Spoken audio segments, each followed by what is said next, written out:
할렐루야. 오후 예배에 나오신 사랑하는 성도님들을 주님의 이름으로 환영하고 축복합니다. 기나긴 코로나 기간을 다 보내고 다시 하나님 앞에 오후 예배로 모이게 해주신 주님의 은혜에 감사합니다. 아름다운 찬양으로 하나님께 영광 돌린 우리 임마누엘 찬양대, 제가 처음 임마누엘 찬양대의 찬양을 듣고요, 노래를 잘 부르지 못하는 제겐 정말 부럽고 멋졌습니다. 꽃처럼 예쁜 임마누엘 찬양대원 한 분 한 분 주님의 손 꼭 잡고 믿음의 꽃길만을 걷게 되시길 주님의 이름으로 소망합니다. 우리의 찬양과 예배를 기뻐 받아주시는 하나님께 감사의 박수로 다시 한번 영광 돌리겠습니다.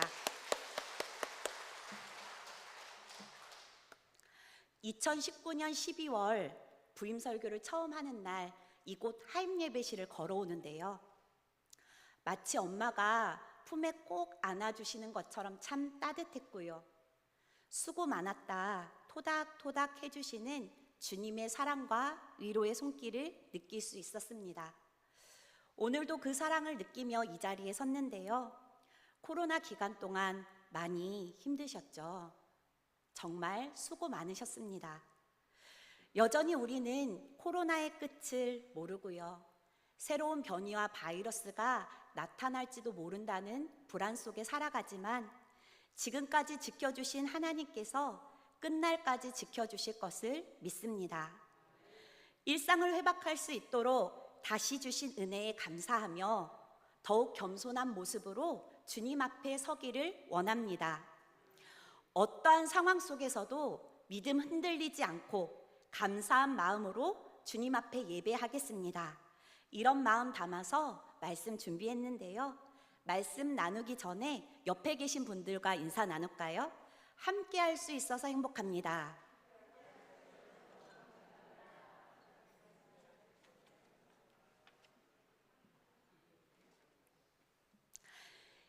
예수님께서 성전에서 가르치실 때 서기관과 바리새인들이 한 여인을 끌고 데려왔습니다. 그들은 그 여인을 가운데 세우고 예수님께 질문합니다. 선생님, 이 여자가 간음하다가 현장에서 잡혔습니다. 모세는 율법에 이런 여자를 돌로 치라고 명하였는데 선생님은 어떻게 말씀하시겠습니까? 간음은 10계명 중 7계명으로 하나님께서 신성한 결혼 생활을 보호하기 위해 금하고 있을 뿐만이 아니라요, 율법은 간음죄를 사악한 범죄로 규정하여서 최고의 형벌인 현장에서 돌을 쳐 죽이는 형벌을 규정하고 있습니다. 여자는 앞이 캄캄했습니다. 자신이 지은 무서운 죄가 드러났기 때문입니다. 어찌할 바 몰랐습니다. 그저 자신이 지은 죄의 값을 기다릴 뿐 그녀가 할 수 있는 것은 아무것도 없었습니다. 차라리 현장에서 잡혀 돌로 쳐서 죽었더라면 이 많은 사람들 앞에 창피를 당하지 않았을 텐데, 그리고 나 때문에 예수라는 저분이 공경에 처해 있지 않을 텐데, 또 쾌락을 쫓아 산 지난날의 삶을 후회하기 시작합니다. 사랑한다고 고백하며 생명까지 줄 것 같았던 남자의 사랑이 거짓이었음을 깨닫고요, 그 사랑에 농락당한 자신이 한없이 가엾고 불쌍하다고 생각합니다.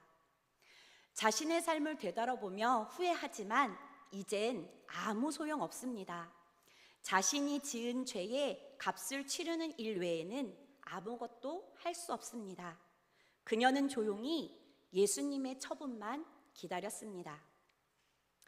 예수님은 이 일을 통해 그들이 자신을 시험하려고 한 것을 알고 계셨습니다.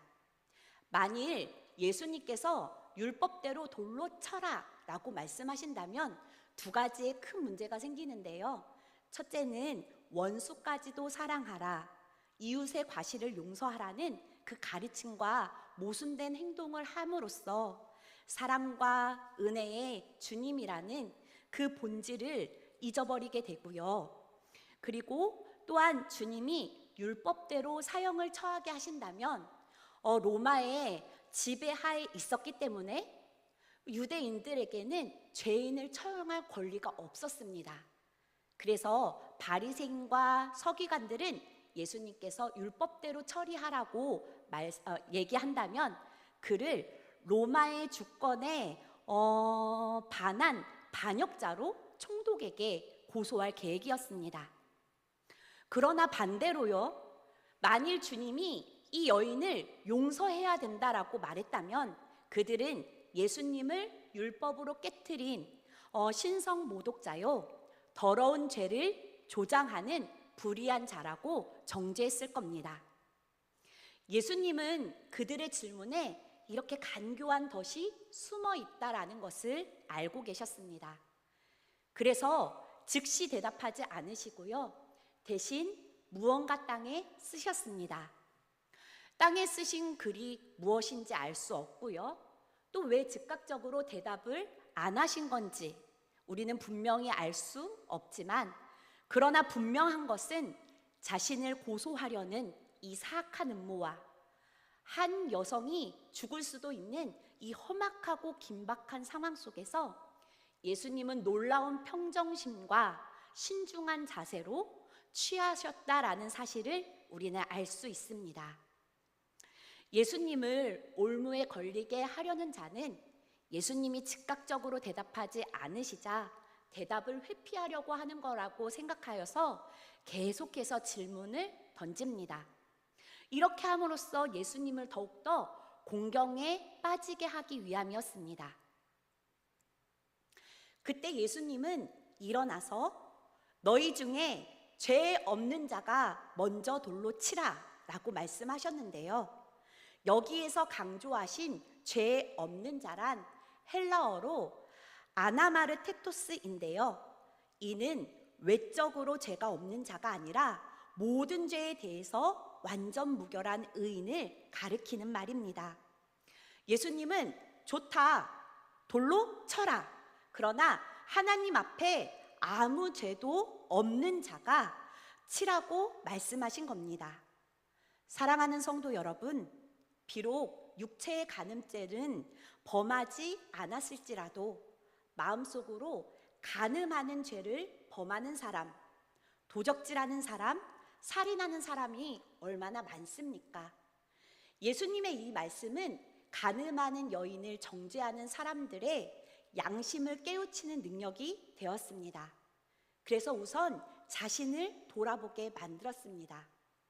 그래서 자신들 역시도 하나님 앞에 죄인임을 깨닫고 한 명, 두 명 그 자리를 떠나게 됩니다. 간교한 바리새인과 서기관들도 다 떠났습니다. 예수님은 진리로 간음하는 여인을 정죄하던 자들을 굴복시키셨습니다. 예수님은 사람들이 떠나갈 때까지 몸을 굽혀서 땅에 무언가를 계속 쓰셨습니다.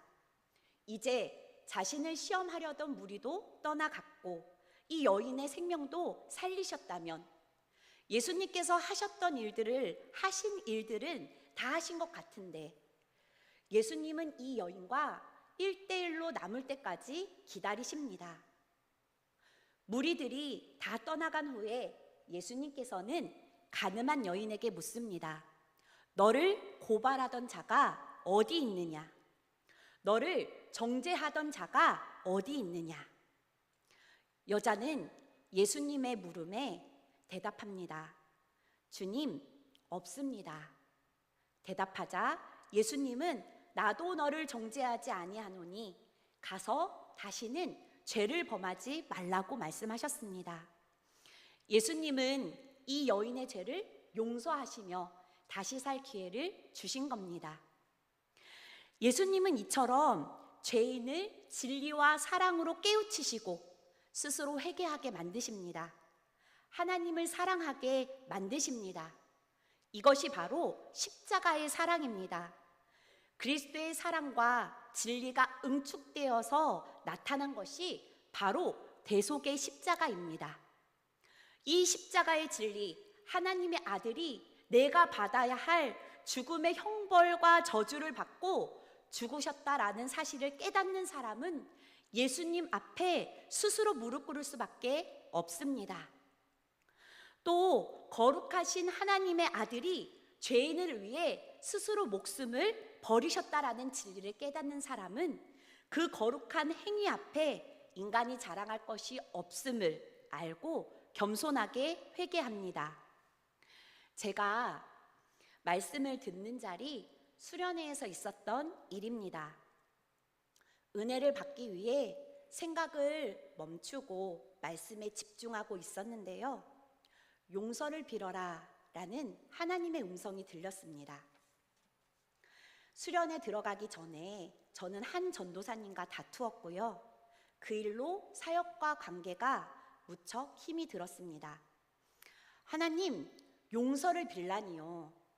용서를 해줄 수 있지만 제가 용서를 빌 리는 아닌 것 같습니다. 그분이 잘못했는데 제가 왜 용서를 빌어야 합니까? 저는 따지듯 하나님께 되물었습니다. 그러자 하나님은 아무 말씀이 없으셨습니다.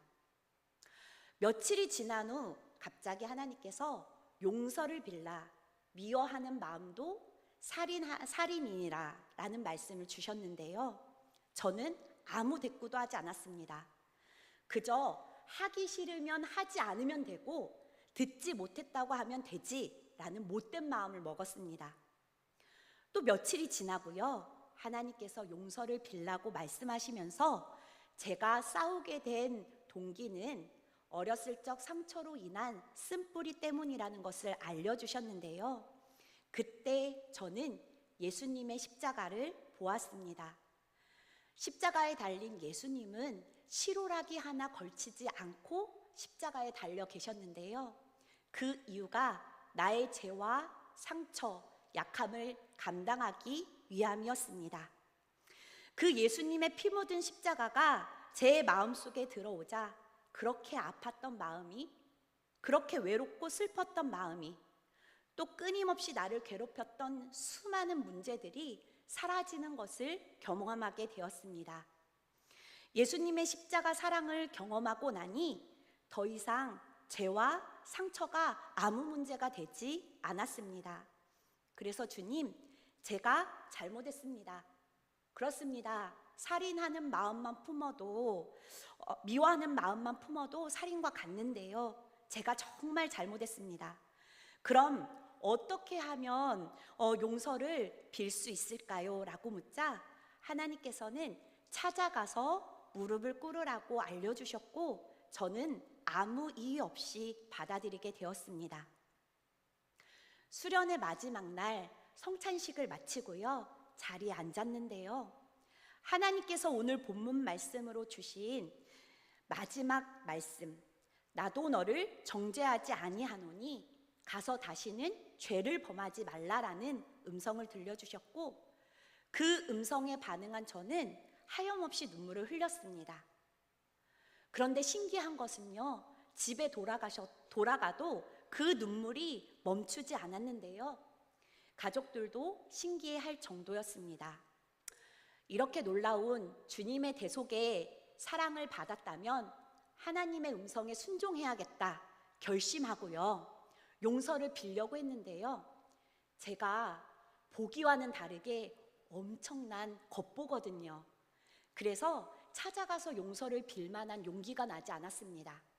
그래서 하나님, 제가 용서를 빌 수 있게 전도사님과 만날 수 있는 기회를 주세요. 기도한 날 전도사님이 마치 저를 꾸중하려고 부르셨고 전도사님을 보자마자 그분 발 앞에 무릎을 꿇었습니다.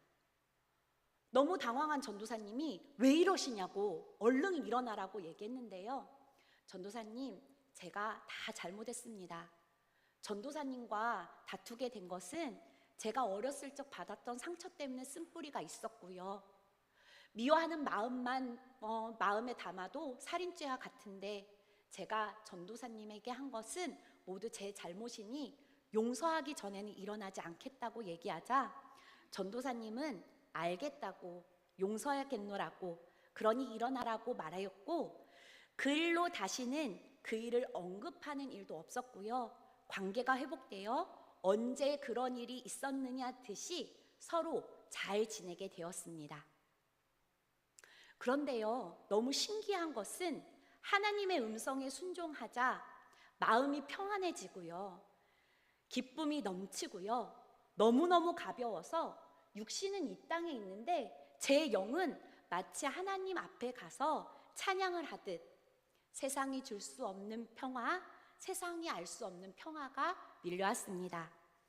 그때 제 마음에 울려 퍼지던 찬송가가 있는데요. 주 안의 기쁨 누림으로 마음의 풍랑이 잔잔하니 세상과 나는 간 곳 없고 구속한 주만 보이도다. 아멘. 죄를 용서받은 여인처럼 우리의 모든 죄도 용서받았습니다. 우리의 모든 죄는 예수님이 담당하셨으므로 우리를 정죄할 자가 없습니다. 그리고 하나님께서는 한 번 용서한 죄를 다시 상기시키거나 묻지 않으십니다. 스크린에 나오는 히브리서 11장 6절의 말씀을 같이 읽도록 하겠습니다. 시작. 그들의 불의를 긍휼히 여기고 그들의 죄를 다시 기억하지 아니하리라 하셨느니라. 아멘. 여기서 우리의 죄를 다시 기억하지 아니하리라 라는 말씀은 그 원어의 뜻이 뒤로 가리우시다는 뜻입니다. 주님은 우리의 죄를 우리에게 상기시키거나 정죄하지 않으시고 뒤로 가리우십니다. 전지전능하신 하나님께서는 우리가 지은 모든 죄를 알고 계시나 더 이상 그 죄 때문에 우리를 정죄하지 않으십니다. 우리의 죄는 주님의 보혈로 다 씻겼습니다. 그런데 어떤 사람들은요, 우리가 회개하면 하나님께서 우리가 지었던 모든 죄를 잊어버린다라고 생각하는데요, 그렇지 않습니다. 전지전능하신 하나님은 우리의 죄를 잊지 않으십니다. 다 아심에도 더 이상 기억하지 않으시고 정죄하지 않으십니다. 그런데요, 사람들은 깜빡깜빡하는 것 때문에 실수를 많이 합니다. 어느 권사님의 이야기입니다. 미국으로 간 딸이 엄마에게 멸치가 먹고 싶다라고 전화를 했습니다. 엄마는 딸에게 보낼 좋은 멸치를 사서 멸치 대가리를 따고 똥을 발라서 깨끗하게 손질한 이후에 잘 포장해서 미국으로 보냈습니다. 소포가 도착할 때쯤 딸이 전화가 왔습니다. 엄마, 어쩌자고 멸치 대가리와 똥만 보내셨어요? 딸에게 보낼 정성스럽게 손질한 몸통은 쓰레기통에다 버려버리고 멸치 대가리와 똥만 보낸 것이었습니다. 사람은 이렇게 깜빡깜빡하고요, 실수하지만 하나님은 실수하지 않으십니다. 또 어느 권사님이 남편 대신 장로님과 함께 TV를 보고 있는데요, 장로님이 두통이 있다고 하면서 여보, 두통약 좀 갖다 줘 라고 말하자 알겠다고 하고 선뜻 부엌으로 갔습니다. 두통약을 꺼내고요, 물을 따랐습니다. 그런데 그 순간 이걸 내가 왜 가지고 있지? 기억이 나지 않는 겁니다. 아, 내가 머리가 아프구나. 약을 먹고 물을 삼켰습니다. 그리고 다시 거실로 돌아가자 장로님이 여보, 내가 먹을 약은 어디 있어? 라고 물었더니 어머, 당신께 드릴 약을 내가 먹어버렸네요 라고 했다는 이야기입니다. 사람들의 건망증의 이야기를 듣다 보면 웃는 일이 참 많습니다. 그러나 하나님은 사람이 아니십니다. 전지전능한 하나님이십니다. 그 하나님께서 우리에게 이렇게 말씀하시는데요, 너의 죄를 다시 기억하지 아니하리라. 아멘. 그러므로 사랑하는 성도 여러분, 더 이상 죄 때문에, 약함 때문에, 상처 때문에 힘들어하지 마시기 바랍니다. 과거의 모든 죄부터 작은 실수까지 하나님 앞에 회개했다면 모든 것이 용서받았음을 믿으시기 바랍니다. 그리고 이제 우리가 받은 은혜를 나누어 주는 삶을 살기 원합니다. 용서하는 삶을 살기를 원합니다. 나에게 용서를 구하는 자에게는 용서를, 내가 용서를 빌 자에게는 용기를 내어 용서를 빌기를 원합니다. 다 알고 계시지만 다시 기억하지 않으시고 물으시지 않는 하나님처럼 우리의 이웃의 죄와 허물도, 우리 가족의 허물과 죄도 들춰내지 말고 덮어줍시다. 저는 이제 결혼한 지 16년이 지났는데요. 남편이 조금만 서운하게 해도 첫 아이 임신했을 때 사주지 않았던 참치 김밥과 컵라면이 생각이 납니다.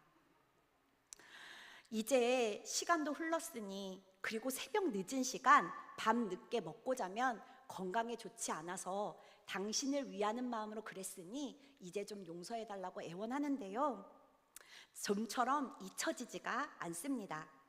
그러나 이번 말씀을 준비하면서 결단했습니다. 하나님은 나의 죄를 다 아심에도 기억하지 않으시니, 다시 물으시지 않으시니 나도 남편의 잘못을 들춰내지 말고 덮자. 할렐루야, 아멘. 옆에 사람 보고 한번 이야기해 볼까요? 괜찮아, 그럴 수도 있지.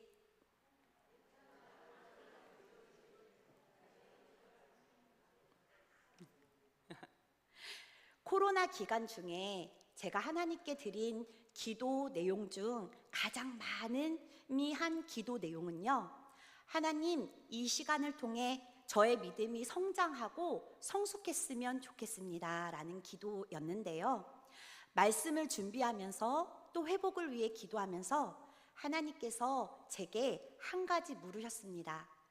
화면에 나오는 마태복음 22장 37절에서 39절의 말씀을 같이 읽어보겠습니다. 시작. 예수께서 이르시되 내 마음을 다하고 목숨을 다하고 뜻을 다하여 주 너의 하나님을 사랑하라 하셨으니 이것이 크고 첫째 되는 계명이요 둘째도 그와 같으니 내 이웃을 내 자신같이 사랑하라 하셨으니. 아멘. 마태복음 22장은 마가복음 12장과 누가복음 10장과 평행 본문으로요, 같은 내용을 싣고 있는데요, 한 가지 다른 점이 있다면 그것은 마가복음과 누가복음에 기록되지 않는 한 문구를 더하고 있는데요, 지금 화면에 나와 있는 빨간 글씨 그와 같으니 라는 것을 더 기록하고 있습니다. 하나님의 말씀을 기록한 마태는 어떻게든지 하나님 아버지의 뜻을 더 잘 기록하기를 원했고요, 두 계명을 전하시는 예수님의 그 뜻을 더 자세하게 빠짐없이 전하려고 집중했을 겁니다. 그래서 다른 본문에 기록하지 않는 하나의 문구를 더했는데 그것이 바로 그와 같으니입니다. 이 문구가 추가되어 우리에게 알려주고 있는 아주 중요한 진리는 하나님을 사랑하는 첫째 계명과 이웃을 사랑하라는 둘째 계명이 그 방법과 원리가 같다는 것을 말해주고요, 하나님 사랑과 이웃 사랑은 그리스도인으로서 똑같이 중요하게 생각하며 살아가야 한다는 것이에요. 그러니까 마음을 다하고 목숨을 다하고 뜻을 다하여 하나님을 사랑하는 것처럼 마음을 다하고 목숨을 다하고 뜻을 다하여 이웃을 사랑해야 한다라는 것이죠. 이것이 그리스도인의 사명인데요, 우리가 잊어서는 안 되는 아주 중요한 진리입니다. 이해가 쉽도록 표를 준비했는데요, 첫 번째 표는 이웃 사랑은 많이 하지만 하나님 사랑은 적은 것을 나타내는 표입니다. 우리 주변에 이러한 사람이 많이 있는데요, 이것이 마태복음이 뜻하고 있는 하나님 사랑, 이웃 사랑, 그 완전한 사랑을 나타낸 표는 아닙니다. 두 번째 표를 보면은 하나님 사랑은 많아서 하나님을 삶의 주인이라고 고백하지만 이웃 사랑은 그와 같지 않음을 볼 수 있는데요, 이것도 말씀과 다른 모습을 보여줍니다. 마지막 표입니다. 이것이 바로 하나님 사랑과 이웃 사랑이 차이 없이 아주 동일하게 행하는 것을 표로 표시한 건데요. 혹시 우리 주변에 이런 분 본 적 있으신가요? 아니면 생각나는 분이 계신가요? 이 표는 바로 우리 주 예수 그리스도를 나타내는 표인데요. 예수님은 하나님을 온전히 사랑하셨고요. 그와 같이 우리를 생명 다해 사랑하셨는데요. 하나님 사랑과 이웃 사랑을 동일하게 행하셨던 분이 바로 우리 주 예수 그리스도이십니다. 예수님처럼 동일하게 하나님 사랑, 이웃 사랑의 마음을 담아 예배하고 봉사하고 헌신한다면 그 모습을 바라보시는 주님이 얼마나 기뻐하실까요? 얼마나 고마워하시고 얼마나 대견스러워 하실까요? 말씀을 준비하면서 주님이 제게 물으셨던 질문은 일상을 회복하며 주님 앞에 다시 나아오는 다시 주신 기회, 그와 같이 사랑할 준비가 되었냐는 질문이었습니다. 사랑하는 정릉교회 성도 여러분, 다시 주신 기회, 하나님을 사랑하듯 그와 같이 이웃을 사랑할 준비가 되셨습니까? 다시 모이게 하시고 다시 교제하게 하신 하나님의 은혜에 감사하며 하나님 사랑하며 그와 같이 이웃을 사랑하는 우리 모두가 되기를 주님의 이름으로 축복합니다. 기도하시겠습니다. 하나님, 기나긴 코로나의 시간을 보내고 다시 하나님 앞에 예배로 모이게 해주신 주님의 은혜에 감사합니다. 다시 주신 소중한 기회, 하나님과의 관계를 회복하며 우리의 신앙이 더욱 성장하고 성숙하게 하옵소서. 예수님 닮아가게 하옵소서. 하나님을 온전히 사랑하고 우리를 위해 생명을 주신 예수님처럼 하나님을 사랑하고 그와 같이 이웃을 사랑하는 삶을 살기 원합니다. 하나님을 사랑하고 이웃을 사랑하여 예배와 교제, 봉사와 헌신에 힘쓰게 하옵소서.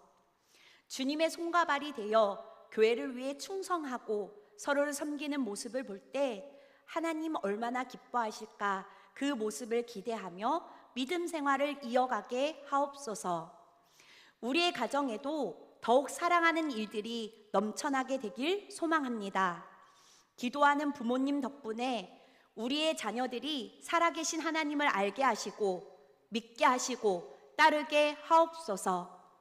한 번밖에 없는 소중한 인생, 자신들의 삶의 목적과 의미를 깨닫게 하시고 주님과 진정으로 행복한 삶, 후회 없는 삶을 살아갈 수 있도록 성령님 도와 주시옵소서.